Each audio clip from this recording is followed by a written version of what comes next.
Hello mga katoto! Namasyal kami sa Pasig River Esplanade sa Maynila.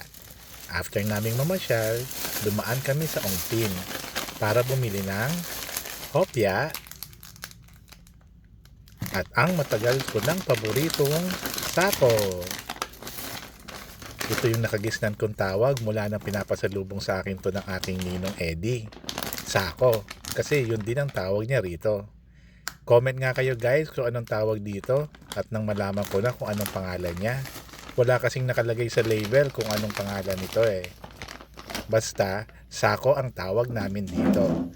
Para kasi siyang sako na hinimay-himay. Pero actually, mga katoto, ito'y isang pork na hinimay-himay. Samahan niyo ako mga katoto.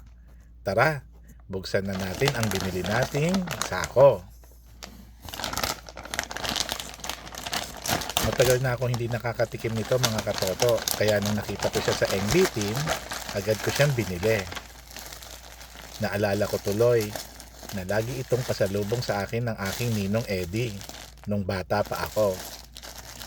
Ito yung itsura niya mga katoto.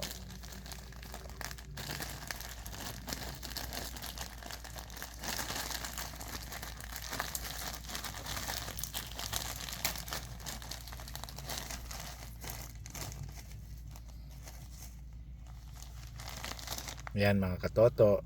So para talaga siyang sako. Kaya yun na yung nakagisnan namin tawag, sako.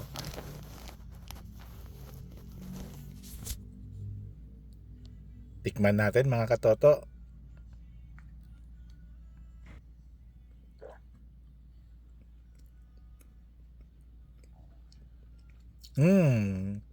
Masarap pa rin siya mga katoto. Manamis-namis na maasim-asim. Kaya naging paborito ko to eh.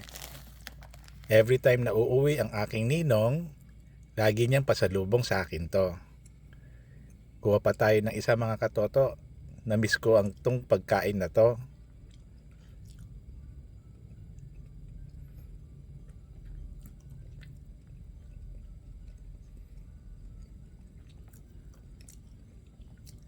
Masarap siya mga katoto.